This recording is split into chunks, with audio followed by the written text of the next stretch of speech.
날마다 솟는 샘물과 함께하는 오늘의 큐티 시간입니다. 7월 23일 금요일 오늘의 말씀은 예레미야 29장 24절로 32절까지의 말씀입니다.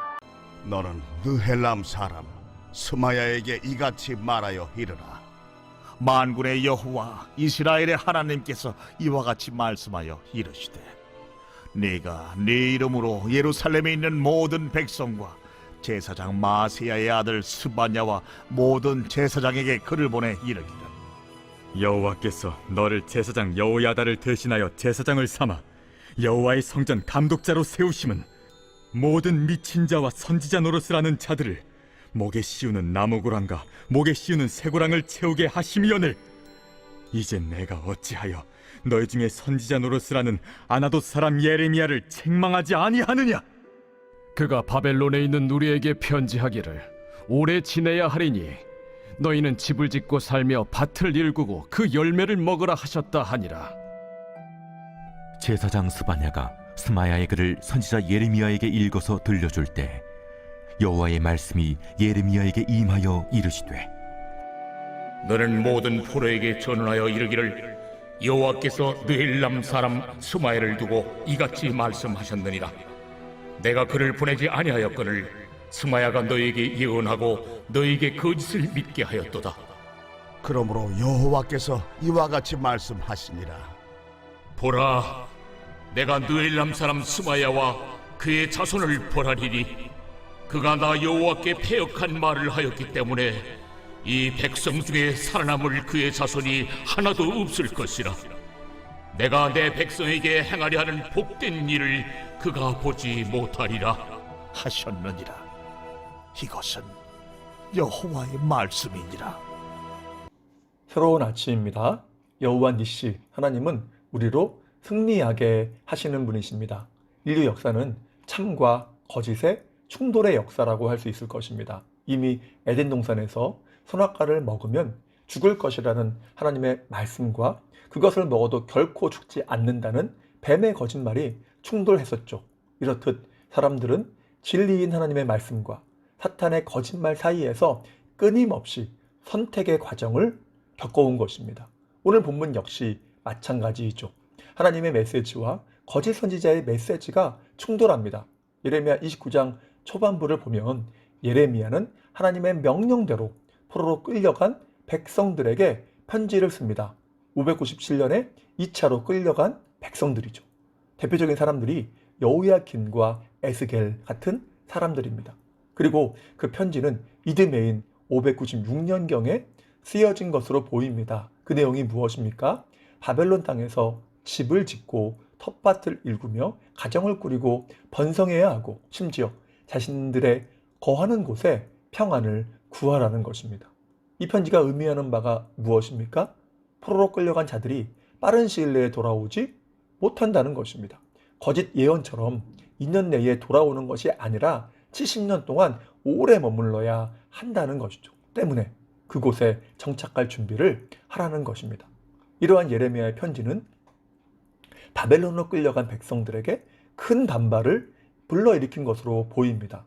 누구나 일찍 고향으로 돌아오고 싶지 않겠습니까? 그런데 그곳에 오래 있으라고 하니 좋아할 사람이 어디 있을까요? 그리고 스마야가 그러한 반발에 불을 지폈다는 것입니다. 예레미야가 편지를 통해 전한 하나님의 말씀을 부정하고 예레미야가 자기 맘대로 거짓을 말하고 있다고 비난한 것이죠. 이러한 거짓 예언에 백성들은 동요했을 것이며 더 예레미야에 대해서 반발하게 된 것입니다. 이에 하나님은 예레미야로 스마야에게 편지를 쓰게 하십니다. 24절에 말씀하죠. 너는 느헬람 사람 스마야에게 이같이 말하여 이르라. 본문이 이해하기가 어려운 것은 주어가 불분명하고 생략된 부분들이 있기 때문입니다.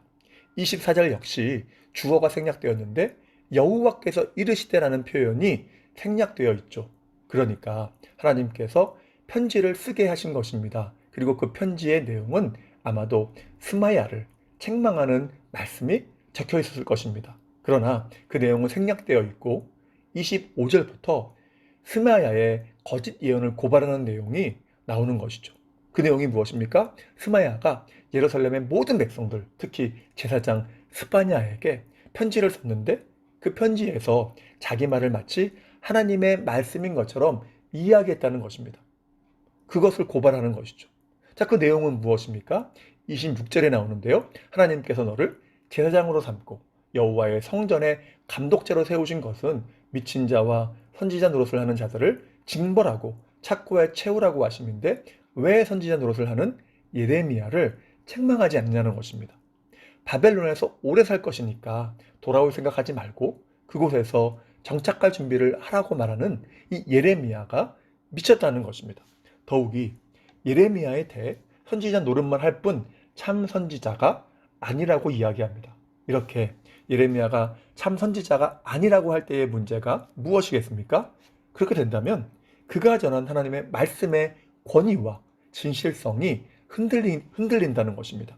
바울이 자신의 사도권을 주장한 이유도 자신의 권위가 중요해서가 아니라 자신의 사도권이 흔들리면 자신이 전한 복음 역시 흔들리기 때문이었습니다. 아무튼 스마야는 예레미야를 거짓 선지자로 취급하면서 그러한 예레미야를 제지하고 징벌하지 않은 제사장 스파냐를 책망한 것이죠.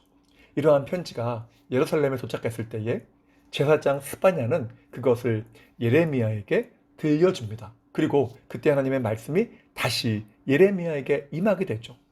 다시금 포로로 끌려간 모든 자들에게 편지를 쓰라는 것입니다. 그 내용은 무엇일까요? 하나님께서 스마야를 보내지 않으셨는데 스마야가 거짓 예언을 했다는 것입니다.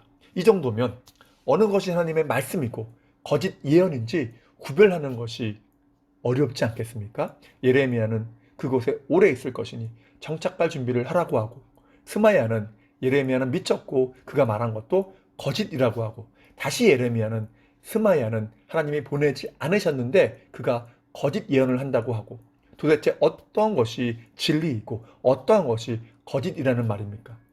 너무나 헷갈리는 것입니다. 물론 많은 백성이 포로로 끌려가는 등 계속 예레미야가 예언한 대로 되어가고 있기 때문에 예레미야가 했던 예언이 참된 하나님의 말씀이구나라는 생각을 할 수는 있겠지만 그럼에도 계속해서 거짓 선지자의 말, 곧 금방 고난은 끝날 것이며 예루살렘으로 돌아온다고 하는 예언이 들릴 때에 그쪽으로 마음이 쏠리지 않겠습니까? 그러면 그것을 분별하기가 쉽지는 않다는 것이죠. 이러한 상황에서 필요한 것이 무엇입니까? 바로 거짓을 분별하는 분별력인 것입니다. 왜냐하면 그들이 그렇게 몰락한 이유 중에 하나가 그들의 불신앙과 함께 거짓 선지자들의 말에 속아서 그 죄악에서 돌이키지 않았기 때문입니다. 그래서 본문의 백성들에게나 오늘날 우리에게나 분별력은 중요하고 또한 필요한 것입니다. 그렇다면 분별력을 갖기 위해서 필요한 것은 무엇일까요? 두 가지로 생각하면 첫 번째는 분별력을 구하는 것입니다.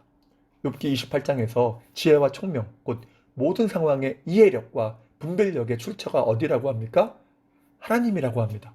모두 다 하나님께로부터 나온다는 것이죠. 그래서 야고보서 1장에서는 지혜가 부족하거든 하나님께 구하라고 한 것입니다.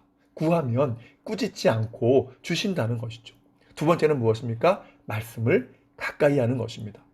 성경을 특별 계시라고 하죠. 성경이 하나님과 그의 뜻을 계시하기 때문입니다. 우리가 거짓을 분별하려고 한다면 말씀을 붙잡아야 하고 말씀을 붙잡으면 하나님의 뜻이 보이고 거짓이 비로소 보인다는 것이죠. 왜냐하면 참된 분별력은 성령의 조명하심 안에서 말씀이라는 객관적 지식 위에 서는 것이기 때문입니다. 말씀을 멀리하면서 거짓을 분별한다? 불가능하다는 것이죠. 자, 이제 말씀을 마무리합니다. 사도 바울은 고린도후서 13장 5절에서 너희는 믿음에 있는가 너희 자신을 시험하고 너희 자신을 확증하라고 이야기합니다. 여기서 확증하라는 단어, 도키마조가 말하는 것은 자신의 믿음을 시험하여 증명하라는 것입니다. 그런데 그 믿음이 온전함을 증명하려면 반드시 거짓이라고 하는 불순물을 걸러내는 과정이 있어야 하는 것입니다. 그 분별력이 필요하다는 것이죠. 이런 분별력은 오늘을 사는 우리에게도 특히나 중요합니다. 오늘날 거짓 복음이 얼마나 많이 선포됩니까? 이단들의 유혹은 얼마나 많습니까? 그리고 사회가 복잡해지면서 어떠한 것이 하나님의 뜻인지, 마귀의 유혹인지를 구별하는 것은 얼마나 또 어렵냐는 것입니다. 이러한 거짓을 구별하지 못해서 거기에 속아 무너지고 넘어지며 인생을 허비하는 사람들은 얼마나 또 많이 있느냐는 것입니다. 주님께서 하신 비유에 나오는 탕자도 아버지를 떠나는 게 행복하다는 그 거짓에 속아서 집을 떠났고 모든 것을 허비하고 특히 귀중한 세월을 낭비했다는 것이죠. 그래서 그를 프로디컬 선, 곧 허비하는 아들이라고 한 것입니다. 그러므로 분별력을 우리가 구해야 되겠습니다. 말씀을 가까이 하길 소망합니다. 이를 통해서 주님께서 그 분별력을 주실 때에 거짓에 속지 아니하고 믿음의 선한 싸움에서 승리하며 우리 자신의 믿음을 날마다 확증해 나가시는 복된 삶 되시기를 주님의 이름으로 축복합니다. 자, 그러면 다 같이 주기도문 하시고 우리 모두가 주님 주신 분별력이 충만함으로 시대를 분별하게 하시고 특히 거짓을 분별하여서 믿음의 선한 싸움에서 승리하며 우리의 온전한 믿음을 증명해 나가는 삶이 되게 해달라고 기도하시고 주의 나라와 그의 의를 위해서 그리고 나라와 민족을 위해 연약하신 분들을 위해 각자 가지고 있는 기도의 제목들을 놓고 기도하도록 하겠습니다.